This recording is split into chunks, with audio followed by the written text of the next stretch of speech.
Hi, I'm Ken Carnes. I taught in the Sussex Wantage Regional School District from 1973 to 2015. I knew Alan Terwilliger well. Now, Alan loved all the holidays. He loved the commotion, the excitement that the children showed. And he was artistic. He loved the decorations. If it weren't for Alan, there wouldn't be a decorated Christmas tree in the foyer of the Wantage School every single year. But Alan really liked Halloween. Now, I don't know whether that was his favorite holiday or not, but I'll tell you this. I will never, ever have a Halloween in which I don't think of Alan Terwilliger.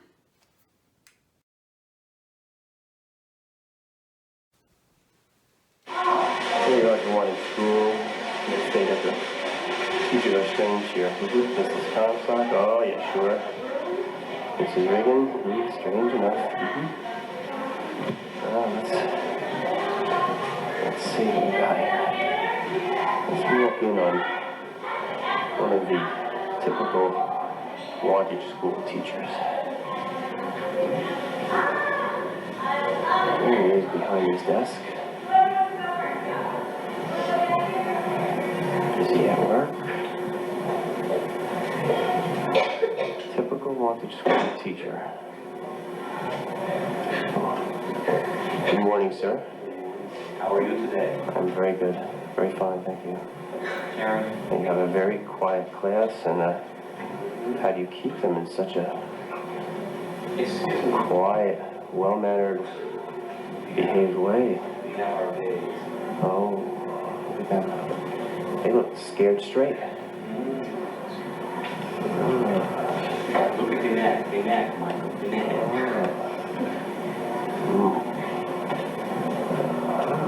I like the teeth there. But how do you make that? This is a typical Wantage School teacher who employs the most modern discipline methods. If you do not behave, I will suck your blood.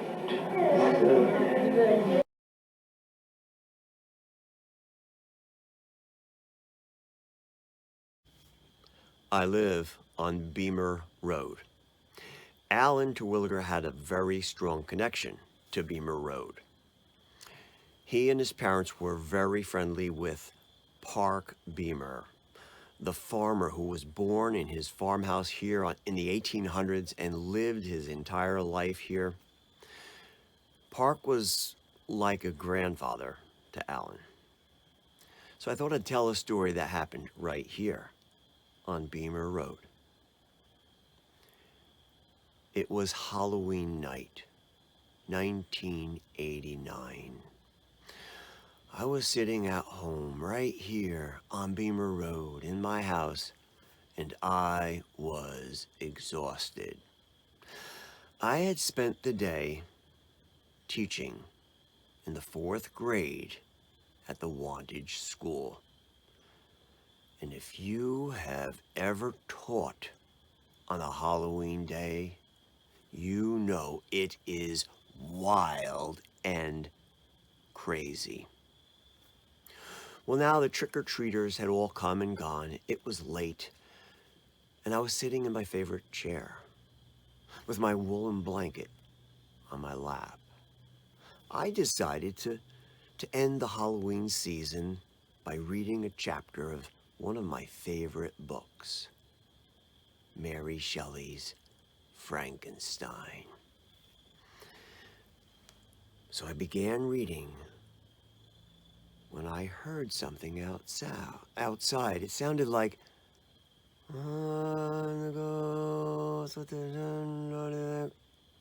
that's weird. It sounded like the wind was whispering. Just my imagination. So I continued to read. I'm the ghost when I turn bloody anger. Must be the book. I slammed it shut, put it down. I'll just sit quietly, relax, meditate, breathe deeply to get ready for bed. I'm the ghost with the 10 bloody fingers. It sounded like I am the ghost with the 10 bloody fingers. Oh, just my imagination. Let me just think of pleasant thoughts, sweet things. Yeah, daffodils, green meadows, snowflakes on eyelashes. I'm the ghost with the 10 bloody fingers. Ah! I jumped from my chair, ran to the front door, made sure it was locked, checked every door, went to every window, made sure each window was locked, closed. I got back in my chair, put that blanket up, and I thought to myself, let me just continue sweet, gentle thoughts, pleasant thoughts, sunshine, lollipops, rainbows everywhere. I'm the ghost with the 10 bloody fingers. Ah! And there he was, the ghost, at my front door. He didn't bother to knock. He didn't bother to open the door. He came right through. I sat there in my chair thinking to myself, if I just sit here quietly, he'll go away. He won't see me. He won't see me. I'll just sit here quietly. He won't... Ah! He saw me. And now he began floating toward me. And then suddenly he opened his 2 hands and he showed his 10 bleeding fingers. Well, I sat in my chair. There was nothing I could do. I was petrified. Ah! And this phantom, this spirit, this ghost floated right to me and hovered over me with his 10 fingers bleeding. He looked down. I am the ghost with the 10 bloody fingers. And I looked up at him. What do you want from me? And he looked at me. And he said, you got any Band-Aids? So I got up, went to the bathroom, got a box of Band-Aids, came back, and I carefully bandaged each and every one of his fingers. And then he said, thanks, see ya. And he was ready to go. I said, wait a minute, wait. I did a favor for you. You got to do one for me. And he looked at me and said, what? I said, you got to promise never to come here and scare me like that again.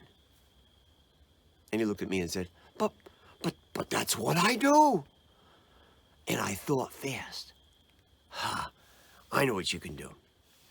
Go up Route 23 to the little hamlet of Colesville. Look for Persh Lane. It's just this tiny little road next to the firehouse. Go down Persh Lane. There's a house. And you could scare this guy, Alan Terwilliger. Yeah. And the ghost said, thanks, I will. And off he went. Now, I was so wound up, I couldn't fall asleep, so I put the TV on and I started watching a movie. It wasn't a half hour later that ghost came right through my front door again. He didn't look scary. He didn't look frightening. He looked scared, and he looked frightened. And he turned to me, he began to cry. I said, well, what's the matter? He said, that guy, that Alan guy, he scared me. I said, he scared you? You're a ghost. And he said, yeah, but he was pure white, and he had sharp teeth. And I thought, oh, man, he was still dressed for Halloween. Now I had this crying ghost in my house. How could I get rid? Oh, I know. I said, I got an idea. Here's what you do. Find those teachers who work at the Sussex Wantage Regional School District. Oh, they're easy to scare. You could scare them. And he looked at me and said, are they like that Alan guy? I said, no. No, they're very calm, quiet, peaceful, gentle people. And he smiled. And he said, They're the kind of people I like to scare the best. And off he went. And I haven't seen him since. So if you're a teacher in the Sussex Wantage Regional School District, or if you ever were a teacher in the Sussex Wantage School District, and you wake up in the middle of the night to a screech, screech, screech on your wall, or a tap, tap, tap on your window, or you hear outside, oh,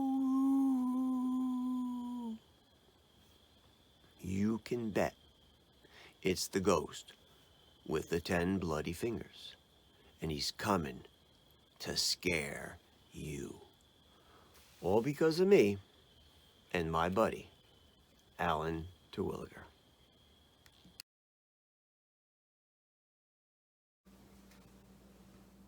Okay, now, somebody just pulled up my driveway. Looks like Mr. Terwilliger. Mr. Terwilliger, what the heck? Wait, that's a, It's a porta what potty. the heck is that thing? And you brought this for me? Mm-hmm. Man. Oh, man. I'll give you the good stuff, Ken. I'll tell you. So this is what you think of me, huh, Alan? Is that lovely? Well, I'll tell. Wait a minute. It's even a heart-shaped hole. Holy mackerel! Somebody put a lot of love into it. Hey, anything that's been around as long as this has and moved 3 times, And all I did to load it was tip it over, back the truck up till it got to the point of, and tipped it right up. It was really very easy. Although I got some strange stares on the way down, I must say. okay, so this is it. This is it. When you get it all done, it'll make it pretty. No, it's good.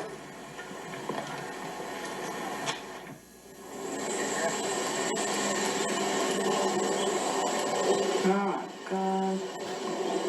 Another piece of junk at the store.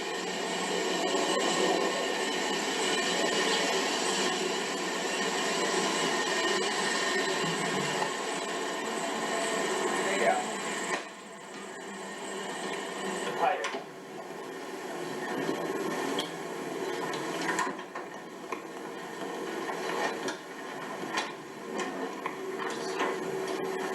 You know, white gun. Inside. Pick the car. Back. Okay, well, no.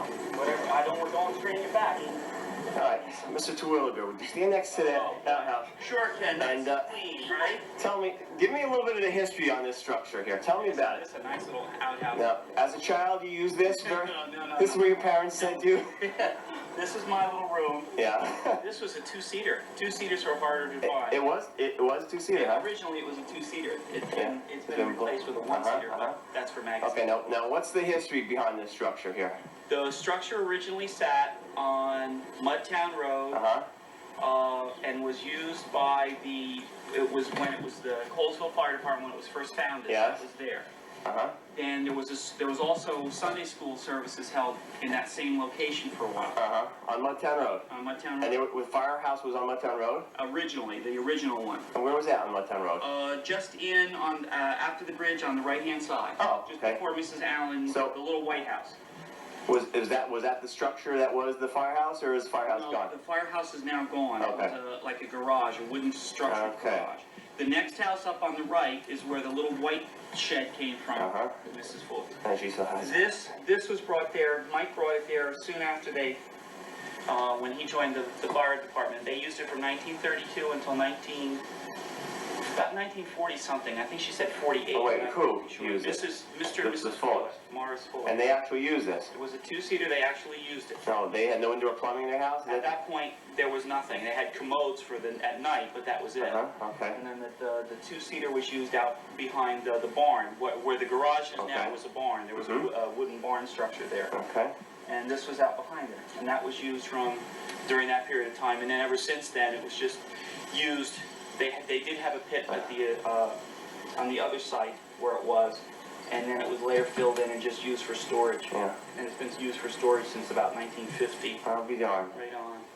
So, okay, so It has a lot of history behind a it. lot of history. A little structural Yeah, fixing needs to be done. but we'll see if we can. It's almost too bad that we don't have some siding boards that are weathered that you can almost do Yeah. at the bottom.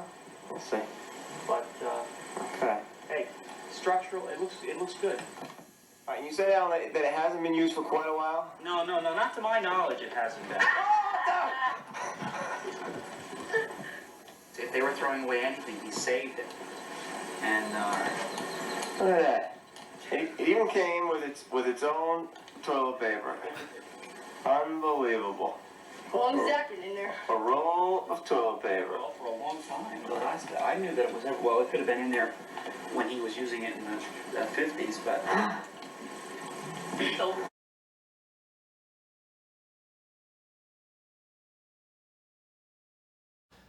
I often joked with Alan about the gift of that outhouse. Man, you must think an awful lot of me to give me an outhouse. But here's the backstory. Alan knew that I liked local history and local farm architecture. He knew that in 1979 I went out and took pictures of corn cribs and silos and disappearing smokehouses and outhouses. So when Mrs. Fuller was cleaning up her yard and was going to just destroy that outhouse, he thought of me and brought it to me. He gave me another gift. We were discussing the distillery that once existed right here in Wantage Township. Until it burned in the 1940s, there was a distillery located in the Quarryville section of Wantage. Farmers from Sussex County, New Jersey, and Orange County, New York would bring all their apples right here, and those apples would be converted into a product called High Point Applejack. And I was telling Alan how I thought that was the coolest, and oh man, I wish I had some High Point Applejack. Well, don't you know, the next day he comes to my classroom, Ken, I've got something for you. Well, he couldn't give me High Point Applejack, but he gave me the next best thing. A bottle from High Point Applejack, and it's got an apple on it, and it says High Point. And I said, oh, Alan, I can't take that. That's just too cool. And he said, nope, it's for you. And I said, well, let me give you a couple bucks for it. Well, that was a little bit of an insult. He wouldn't take a penny. That was a gift. And I know there are many, many, many people who have, in passing, just mentioned something that they either wanted or needed, and then Alan would give it to them. And sometimes it wasn't an artifact or an object. He would show up with two helping hands. A number of years ago, I came across an expression, a Yiddish expression that I really liked, and I wrote it down. Ein Nehmer ist nicht kein Geber. A taker is not a giver, and a giver is not a taker. Seems to me that there are an awful lot of takers in this world lately. Alan Terwilliger, he was a giver.